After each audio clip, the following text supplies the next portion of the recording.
Let me get out some $8 accounting paper here. Somebody gets this? Don't closer, Dad. Microphone closer. On behalf of my lovely wife Ruth and myself, I'd like to thank you all for coming to share this very special day with us. There's really only a few things I desire in life. The first, of course, would be for the Cubs to win the World Series. And I guess we all know that's not going to happen. At least the Bears start soon. The only other items on my wish list are, of course, for the health and happiness of my children and their families. Emily and John, may today mark the beginning of a long and very happy marriage. I love you both. You're two great kids.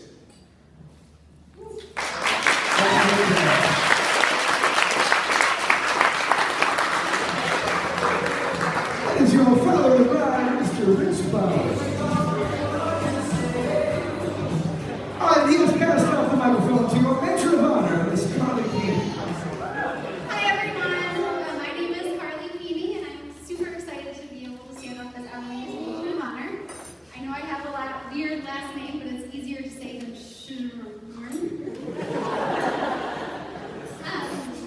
For those of you who don't know me, I am, as of tonight, officially Emily's second best friend.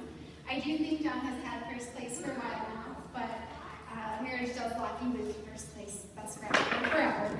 I'm okay with that though, because I do know John as well. We worked together for a couple of years at the ice cream shop, and I know that he's very caring and kind, and I know how good you guys are together. So congratulations again. Like I said, I've known Emily for a long time, about 18 years, which is most of our lives. We were in the same kindergarten class. So when I went down to think about this speech, I had a lot of memories to choose from, and I didn't know what I wanted to share. I knew I wanted it to be short and sweet for your sake. I'm not the best public speaker. And I knew I wanted it to be about Emily and, just you guys. And then I thought about what she said about me at my wedding. And so then I just decided to say the first thing that came to mind. And that is that she can be a bad influence sometimes.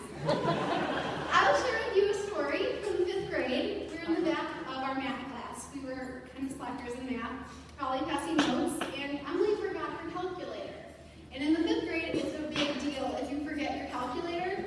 But instead of deciding to tell the teacher, she army crawls across the back of the classroom while the teacher is instructing, breaks in, enters the teacher's desk, steals a calculator, and army crawls back. I don't know how she did it.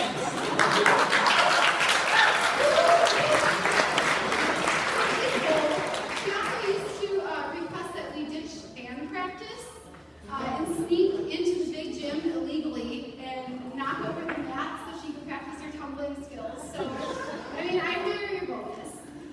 Another thing I thought of is that she's weird sometimes. She eats paper, just so you know. If you gave her a dum-dum sucker, she would eat the candy parts and then eat the stick afterwards.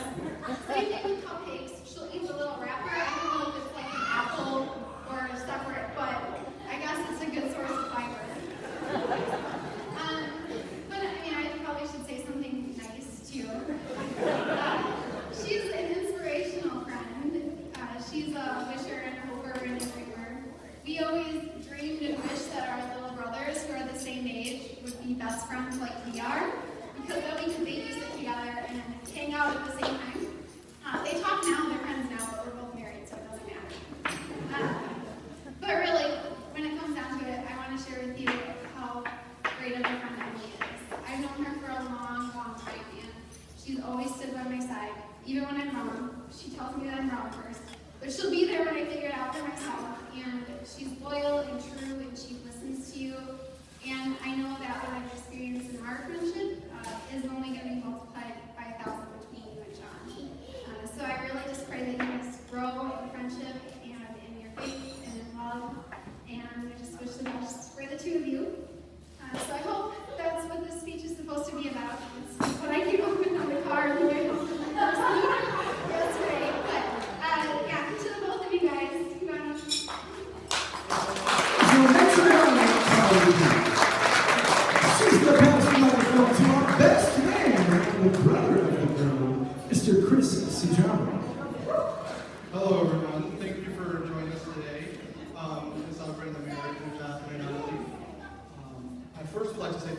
Mr. and Mrs. Bauer for hosting this wonderful event and such a wonderful location.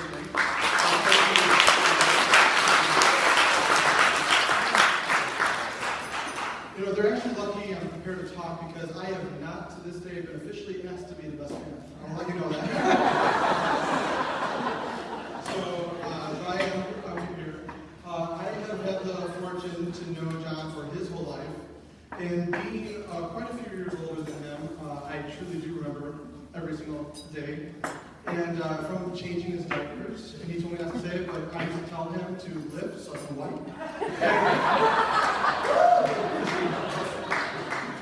And then when John turned 6, you know, he played baseball. I used to go to this baseball games and hold, you know, the very old-fashioned cameras that were like huge on the shoulder. So I would take pictures of his baseball games. Then when he turned 8, he started playing football as well. And during his time playing baseball and football, I was in high school and I was doing show choir and theater. And my family would always sit in the first row, kind of to the left, and John would make faces at me every single performance. And he kind of would say, you would never catch me doing that in my life. So then, fast forward to his freshman year, he was doing show choir and he was doing theater. And we even had the privilege of getting to perform in a play when we both graduated high school. So that was enjoyable for me. So I've known John for his whole life, and he's a really talented person who's had so many accomplishments, and I'm very, very proud of the man he turned out to be. And besides that, I'm really happy he was able to find a partner who has all of the same characteristics that he does. I first met Emily about 5 years ago. And if I'm wrong, I'm sorry, but the first memory I had was a Black Friday, so the day after Thanksgiving. In our family, we would always go out shopping, tradition, and Emily joined us, and the first time I met her, she was so quiet and polite, and you know, she was still trying to make a good impression. So, you know, shortly after that, she was over all the time. She'd be over every Friday night. For a while, we were doing taco nights, I think, on Friday. And then we would play board games. One of the best board games was Catan. Yeah, and we would play that every single game was very eventful because it would normally be Samantha, my sister, Jonathan, Emily, and I playing. Samantha was really easygoing, so she just played along. I'm a sore loser, so if I'm losing, I won in the game. John's a sore winner, so if he's winning, you know, he doesn't let you forget about it. And Emily gets very frustrated when you tell her that she is not doing something or she has something in her hand. So we would spend days doing the games and just, you know, really becoming a family. And Emily and Jonathan even went out on vacation with our parents to Disney World, and then the year after that, Emily came with Jonathan, Samantha, and me to Disney World. And last year she went to Thailand and got the chance to see a country that my dad came from. And I think that was an experience for her, and I'm really glad she was able to have that. I want to tell a quick story about one of my favorite moments with the two of them together. And when I realized that this day was coming sooner or later, it actually was the vacation that we went to Disney World. And the first day, so Disney, their hotels were very themed. So we stayed at the Animal Kingdom Lodge. And, you know, we had a room, and in our balcony we could see giraffes and rhinos and everything else. So we were just getting in the room, and we were sitting there kind of relaxing because we just had planned it. And all of a sudden Emily noticed there was a spider crawling in the room. And so the spider was big and didn't look like anything that we would see in our area here. So Emily was really adamant that that spider got killed or she was not staying there. So John and I, neither of us were man enough to want to kill the spider. So Emily went to the concierge desk and asked if they could send someone to the room to kill the spider. So, well, she went into that, she came back to the room, and we were all sitting there watching the spider walk back and forth, and across kind of the back by the headboards. And in this Animal Kingdom Lodge, they did their backboards where there's like this net screening, like if you were in Africa, so it's straight down. And this thing was crawling behind there and going up to the ceiling. So it took forever. No one was coming to help us kill the spider. So there was 2 queen-size beds. So Jonathan and I each finally grabbed a sandal or a shoe, and we stand on each of the beds. And we're standing there watching the spider move back and forth. And finally the spider comes to the ceiling and gets to a area where you should be able to hit it. And I think we were arguing with each other which one of us was going to actually hit it, and who was going to watch it fall to make sure it actually died when it landed. And Emily, for the first time that I remember, was swearing so bad, and she told John that it is his job to kill that spider.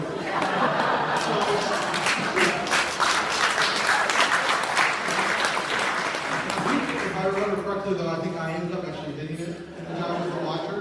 And then finally, after that happened, about an hour later, someone did knock on the door. We stood the door, and the guy looked like there was a crocodile in there.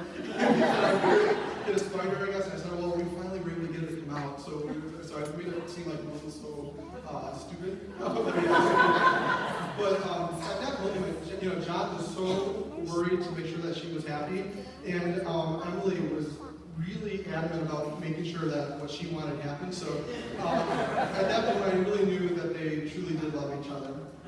So, and that was like, 3 years ago, I believe. So, throughout the years, I'm honored to stand here because I don't feel like I'm talking about Emily as the person that Jonathan married, but I do feel I'm talking about Emily as another sister and part of our family. I think we've grown really close to each other, our whole families, I think both families, and I know I greatly appreciate everything that you've brought to our lives. I would also just want to take a moment to acknowledge someone who couldn't be here with us today. My dad passed away 2 months ago from one battle of cancer, and he really wanted to be here. He fought very hard to make it to this day. He would go to chemo every other week, and he would tell his doctors and nurses that he needed to make it to July. That's what he was saying. That was his goal every single day. So, in May, he kind of had a decline. He was in the hospital for a few days. Came out of the hospital, and he kind of declined a little more, and then he went to a hospice center where he was for his last week of his life. And the minute that, I remember back to the day where after his hospitalization, we were in the room with his doctor, and Emily came to support. She was always there to support Jonathan and the rest of us. And the doctor told my dad that he had a limited time left. And the first thing my dad said was, "I guess I'm not going to make it to the wedding." So he was, he really wanted to be here, and he continued on, and he said Emily was a good girl. That was his compliment to her. And he was reminiscing with my mom because they were married for 38 years. And he did say to Jonathan and Emily that he wished them the best of luck in life, and he really hoped that they had a good journey together. But during this time, my dad, even though it was hard for him, the one thing that I also noticed in this time is every single day he was in the hospital, and every day he was in the hospice, Emily was with us every single day. And she was part of our family. She was there. She was there when he closed his eyes for the last time. And I know on behalf of my mom and my sister, we appreciate everything that you have done for us, probably just as much as Jonathan has. And it really showed us the true person and character that you really are. But I don't want to sound so dreary, but my dad loved weddings. He loved parties. And when he knew that they were getting married, he said one of the songs he had me play today was Celebrate, which I know is on the playlist. And, he said that was just a song he had to play at every wedding. So today, when that song comes on, we know my dad will be here on the dance floor with us, celebrating the wonderful town. And I like to think that he helped bring the wonderful weather. We've had bad weather all summer. So I'd like to raise a glass and toast to John and Emily. I wish you guys a lifetime of happiness, and I hope that you enjoy your time together. This time is very precious, and we never know when it'll end. Thank you. That is the best man and brother of the bride, Chris.